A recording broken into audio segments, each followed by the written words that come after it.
Hey guys, Amanda here from GetALifeAtSea.com. I worked on cruise ships for over a decade and then went into cruise ship recruitment for another 5 years after that.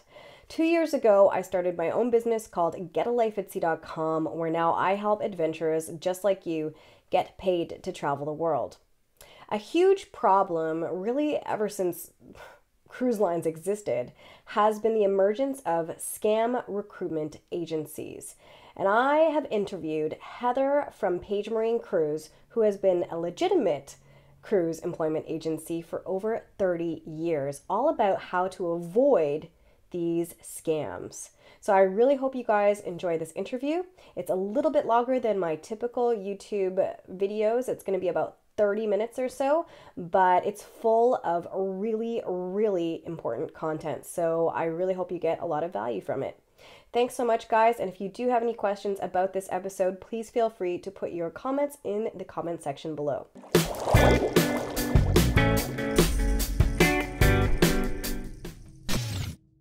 We're going to be talking today with Heather from PMC, and for those of you that have watched my YouTube channel at all, you'll know that there's a series of interviews that I've done with Heather in the past, episodes 8 through 11, all about how to interview for a cruise ship position. But Heather and I actually both over the last month or so have been sent what we believe to be false or fake contracts from scam agencies, and it's always been an issue in this industry. And so I wanted to bring Heather on because, as many of you know, she's been in the marine recruitment industry for decades, and she really, really knows her stuff when it comes to this. And so I wanted to have her on so we could talk about recruitment scams, what they are, what to watch out for when it comes to red flags, and also how to protect yourself. And so we are going to be diving into this interview now. So I'm just going to pass it back off to Heather. Hi everyone, nice to meet everyone. So Heather, you know, you and I, and especially yourself, have been in the industry for quite some time. Marine recruitment scam agencies, they've always been around, really forever. And what are they? Like, what exactly are these, what are they doing? How do they operate, and what do they do? Well, initially I was actually the only and the first recruitment agency in Canada, way back in those decades. And really, honestly, from the start, I was aware of scam organizations. And what they would typically do in those days, in the slow mail days, would be to sell people a package. First of all, it would be very reasonable, and then it would be a package of having them send their resume in, and they would basically flood the marketplace with those resumes. Cruise lines and agencies like myself around the world would simply tip these into the garbage can. And the reason is they had no selection process, but they had taken hundreds of dollars from people who had no chance of getting a job in the cruise line industry. It has morphed into more serious things now with social media and internet, and it is easier for scams to change their names and to send out contracts that look like they are real contracts, even to the point of using the logos of companies and the stamps of companies. Yeah. I've even had immigration officers call me from places like New York and say, we have a letter stating that this person is hired by you to work on a particular ship, and we want to make sure that this is actually true. And it isn't true, but this person will have some sort of fake letter that they have been given. The biggest concern I have about it is that they are taking money without any intention or ability to actually offer that person employment. Terms and conditions are really not solid that they send. Yeah. So guys, if you are new, welcome. And this is a really important topic, and scam recruitment agencies have always been out there. And for any of you who have done any research into getting a job on a cruise ship, often if you go to the main cruise ship line website, their official website, and you locate their employment page, if often what most cruise lines do actually is have like a scam reporting section on their official hiring partners page. They'll list all of their official hiring partners, but they'll also list like dozens and dozens of scam recruitment offices that have been reported to them. And so really that's one tip number one when it comes to kind of protecting yourself. When you are working with a recruitment agency and you're not too sure about their validity, it's always a good idea to go to the cruise line's main website, go to their employment page, and double check to make sure that the partner that you're working with is actually listed on the cruise line's webpage as their official hiring partner. And also double check to make sure that the agency that you're working with is not listed on these scam listings that most cruise lines will have. So what Heather's saying is that a lot of these scam agencies exist with the purpose of presenting themselves as an official hiring partner. Then they will often, even go through an interview with a person, send them information, send them even fake employment letters, which we'll show you samples of today, what we believe might be fake. And then, Heather, at what point does the person, the candidate, get scammed? Like where are they asked for money? Because at least here in Canada, official recruitment agencies are not allowed to ask for money from candidates because official recruitment partners are paid directly by the cruise line. Correct. So at what point do these scam agencies tend to ask for money? There are a couple of exceptions here. Mm-hmm. One is that not every cruise line has all of their official partners listed. Mm-hmm. Sometimes I'm an official partner, for instance, for Princess Cruises, but that doesn't stop me from actually placing with some other cruise lines who I may not be listed on their site. The first thing that a scam one does usually is ask you for an administration fee or a visa fee. Mm-hmm. The third thing they do is they guarantee you employment. And one of the saddest situations I have ever encountered was a father calling me whose son had received a false letter and had been told to report to Miami to join a ship. It was, they had, the name of the ship was just slightly different from a real cruise line ship, and he was to pay his own way to Miami and present himself to the dock and the ship, and he had this job. Well, there was no job. There was nothing. And he was absolutely devastated, because he was young. He was 18. He was under the age of when the cruise line would have even hired him. But it was just one of the ways that they've done it. I've probably heard that story 20 or 30 times in the last 3 or 4 years. Mm-hmm. So that's a key thing. If you have to make your way to the port and there isn't an agency that's picking you up, there's not instruction directly from a cruise line, then probably you're dealing with a scam. So the first thing is an administration fee. Second thing is that they need visa information. They need passport information. Mm-hmm. It's true that cruise lines will need your passport information at a certain stage, but I, for one, will not accept passport information from candidates until they've actually received a letter from the cruise line that I'm working with, say Princess Cruises or P&O Australia. Mm-hmm. And in that case, I have them send it directly to the cruise line. There's no need for me to have that information. And mm-hmm. with all the privacy laws and, things that are happening with identity theft, I don't want it in my office. Mm-hmm. So anything that you're asked for like that would be a red flag in my book. Yeah, a great point that you brought up. So if you're being hired by a legitimate recruitment partner, they are your first step in being hired. But when you're actually hired, your letter of employment and your contract and your flight details and all of that will come directly from the cruise line itself. Most of the time. Correct. So if that's not happening for you and you're involved in working with an agency to get an onboard position, which I always do recommend going through official partners because you have a much better chance often of being noticed than going through the line directly, but you have to be careful of these scam agencies. So if at a point you start being requested for money for visas, excessive administration fees, documentation, way in advance of having an employment letter, and you're getting emails only from the agency and never from the cruise line directly at any point, then these are all sort of things that you should be thinking are red flags. Now, when we talk about the actual fake contracts, what are some things that people should look out for if they do receive a fake contract? What are some things that can kind of be, that they can notice right away often? First thing is check out the address. If there's no address, that's a bad sign. If there is an address, just check that city to make sure that address actually exists. There's one that's circulating right now that's apparently a Vancouver firm, and in fact that address, when I checked it, does not exist, and there was no telephone number on it as well. So that's certainly a red flag. And the second red flag is when you can't reach them, obviously, by telephone. What happens if you've actually joined a ship and your parents need to get a hold of you, or somebody needs to get a hold of you urgently?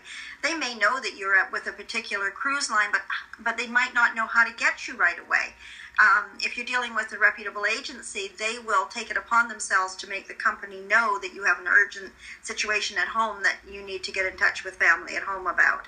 So that's the first thing. If there's no telephone number and no information, then that's another red flag. And the other is there's normally spelling mistakes. You'll find those, or you'll find that the actual email address is suspect, or that it has been sent to undisclosed recipients, that type of thing.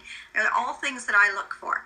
And ways to avoid working with a scam agency in the first place. So I think one of the tips I mentioned already was to check the cruise line's main website, as often official partners will be listed on the employment pages for the official lines. Heather's saying as well, if you do think you've gotten a fake employment contract or a letter of offer, look for incorrect address mistakes. Pop it into Google Maps. Actually pop in the address into Google Maps and make sure it actually exists. See if there's a phone number that you can contact. Look for English mistakes.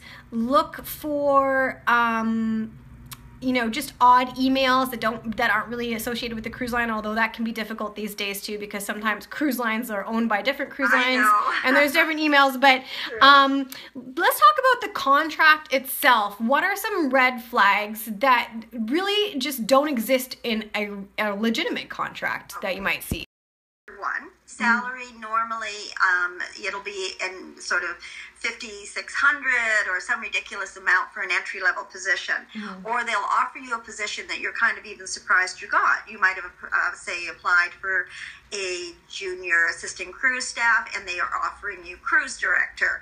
There isn't really any way you're going to be offered cruise director unless you've been a cruise director or assistant cruise director before on a cruise ship. So those sorts of things. Entry levels, I'm sure, you've gone over them, but most entry level positions are going to be between $1,200 and $1,600 US per month to start with. The next couple of levels up will be between $1,700 and maybe $2,800. And then from that point up, if it's over 3,000, then you probably have had previous cruise ship experience, or you've got multiple languages, and it's a particular position that doesn't come up very often. There are some spots like that, for instance, Captain Circle, Future Sales, Port Lecturer, those ones fall into that one. So let's take a peek. I'm just going to share my screen with you so that we can go over some samples that I've received lately that I believe are probably not legitimate. So here is a sample of what I believe is an illegitimate contract that somebody sent me to check on. And guys, if you are out there and you do receive what you believe is a fake contract, feel free to email myself or email Heather. We are happy to review those sorts of things and let you know. But this is a sample. So look at this. The logo itself, it looks like legitimate letterhead. It looks like a legitimate address even. If you pop it into... Really. If you look at the postal code, that's not how we do the postal code. Yeah.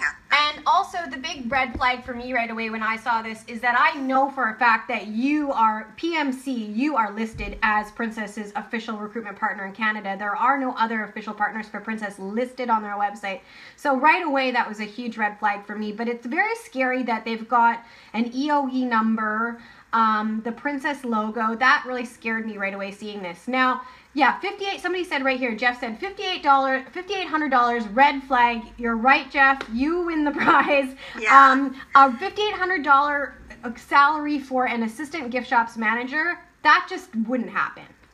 And then if you look at it, initially for 5 years. But again, that's not anything you'll see in a regular contract. A contract period, typically what you're going to see is, 6 to 8 months, somewhere in there, and then your contract is renewable, upon evaluation during your first contract. You're never going to see a contract for 5 years. That's a huge red flag. Traveling expense, both way air passages, that's pretty typical. Yes, we would not refer to it as air passages. We'd refer to flights. So then we have this sort of like misuse of English a little bit. Accommodation. So the employer should provide free accommodation to the employee in case of working in a community where lodging can be rented or employer wishes to pay cash in lieu of rent. This is what was a red flag to me, because the person that sent this to me said that the person that they had been in contact with had confirmed that during their leave they would be provided with free accommodation after Never working. happens. Exactly. Ron's laughing here saying work hours normally 6 days a week, 1 day off a week, and no more than 8 hours per day, 48 hours weekly. Now, all of that, why is all of that wrong, Heather? Well, the only thing they left out is that maybe they helicopter you home on the weekend. But basically, your work days are 7 days per week. Every contract you receive is going to say that, even if you do end up having a whole 24 hours off, which is unlikely. Yeah. Your hours of work will be somewhere closer to 10 or 11 hours per day. And I'm sure Amanda's gone over that with you. There's a lot of split shifts. Yes, you might have the odd day that's 6 hours, but you have to always be prepared for those 10 or 11 ones. Yeah. 48 hours, Amanda, you know that doesn't fit into the IMO guidelines at all. It's much higher. So ILO and IMO guidelines state that any cruise line or shipping company in the world of any ship can have crew work up to 14 hours per day. That is legally what is allowed. It's not often what happens. Number 6, though, overtime. Let's talk about that. Is any cruise line ever going to pay overtime? No, there are some cases, for instance, for the technical department, and on this I'm talking ordinary seamen, able seamen, maybe some of the engineering staff who might have some overtime. When an engine goes down, for instance, there might be excessive overtime that has to be put in. So sometimes there can be overtime pay, but it's very, very little, and it's certainly not 150% of the basic salary. It's a couple of dollars extra. Yeah, so Jeff asked, did this company ask the applicant for money? They haven't asked the applicant for money yet, because I caught it early enough that the applicant has stopped working with these people.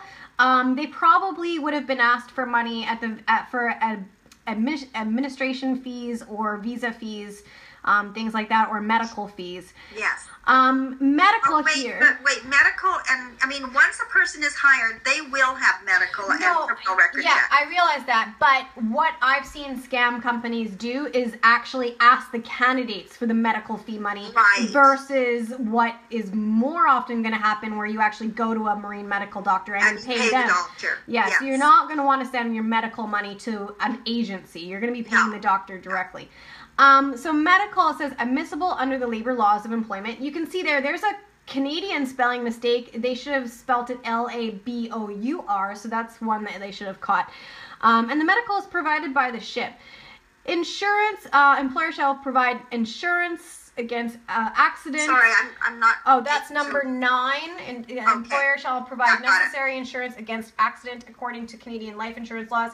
Again, poor spelling, accidents, and it's not going to be, whatever agency you're working with, it's not going to be the insurance of the country that you're applying for. It's going to be the insurance of where the cruise line's based of. That's right. So, all cruise lines, all ships, whether they're merchant or cruise lines, have to have what they call P&I insurance, which is unlimited liability. And that is the type of insurance through that they get insurance for their crew members, medical, disability, whatever. And before you ever go on a cruise ship, as an employee, you'll be sent quite a big booklet of terms and conditions that will go over all of the things that would happen if you were requiring medical assistance or if you were disabled.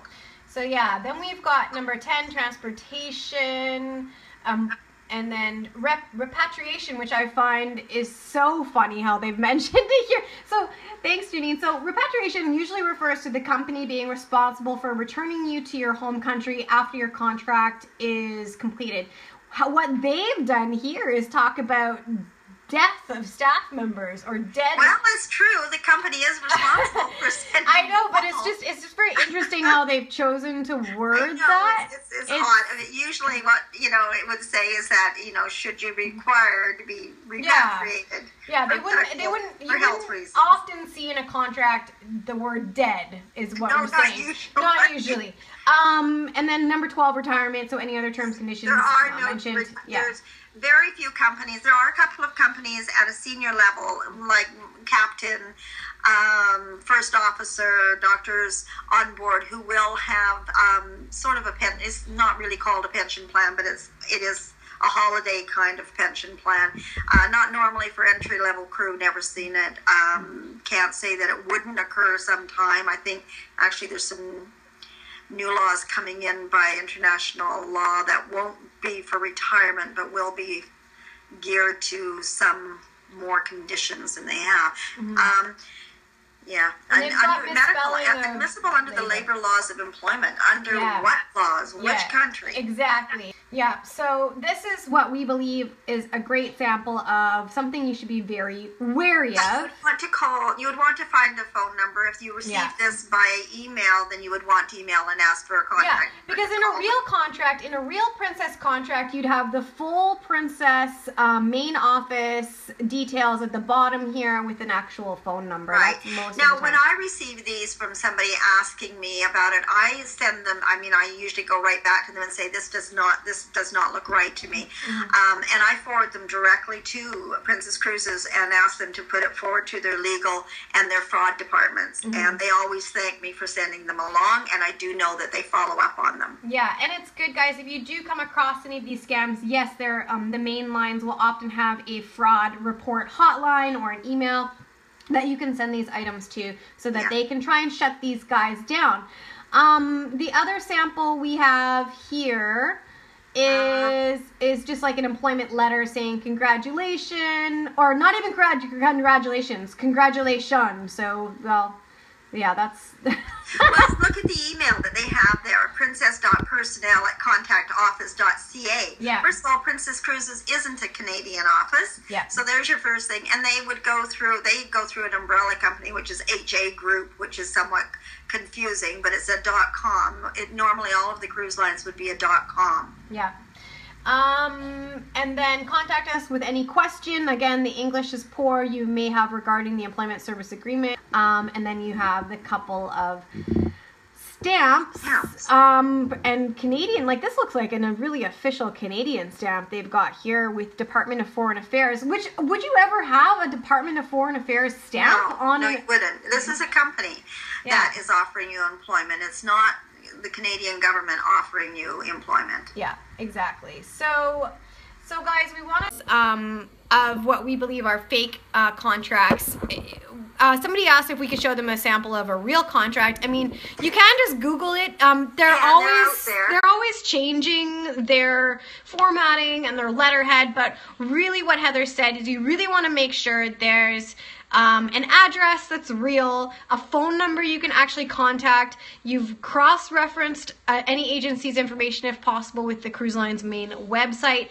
You're not sending money to anyone unless you're very, very sure as to what it's for. And often you're not ever going to be giving money to an agency. You might have to pay for your medical to a marine doctor. You might have to pay for your criminal records check through a criminal records checking company. But or you might have to pay through your visa. But never write through an agency. That's very, very rare. So we showed you some red flags to look for. One thing I'd like to add. A real job opportunity or offer, there will be something for you to sign and go and send back, and it will normally say, have you been told about this, have you been and then it'll say, do you have any questions? But basically there's usually about 10 or 14 point, sometimes less, of questions that are related to the cruise line job offer. and they will expect you to send that back to them. Yeah. Okay, good. So, guys, information useful. Again, I've done scopes on this before, but both Heather and I over the last few weeks have received multiple examples of fake contracts. And the unfortunate thing is that a lot of these scam companies, they do get reported. They're on, Better Business Bureau. They get reported. They get put up on the fraud listings for the main cruise lines websites. But all that happens is they end up just changing their name, redoing a new website, and just continuing operations as usual, ripping people off, and promising things that don't exist. So it just makes us both very, very upset because both her and I have talked with and come into contact with people that have been scammed in the past, and we just want to see it stop happening because it just needs to. Yeah, protect yourself, look for those red flags, ask us. Send us your samples or send us your websites. People even send me samples of websites all the time. Is this a scam? Is this a scam? I don't know about this. Send it to us. We are happy to review it and to give you input. And we want to thank Heather so much for her time. Absolutely. And we'll talk to you guys really, really soon. Bye for now. Thanks so much for watching the episode, guys. I hope you got a ton of value from it. I know that I learned a lot, and I was so glad to be able to share a lot with you guys about this super important topic on scam agencies. If you do have any other questions for me, feel free to check out my site at getalifeatsea.com. You can contact me very easily via email through the contact tab on my website or just by emailing info@getalifeatsea.com. Thanks so much, guys. And again, of course, if you do have questions, please feel free to put them in the comment section below.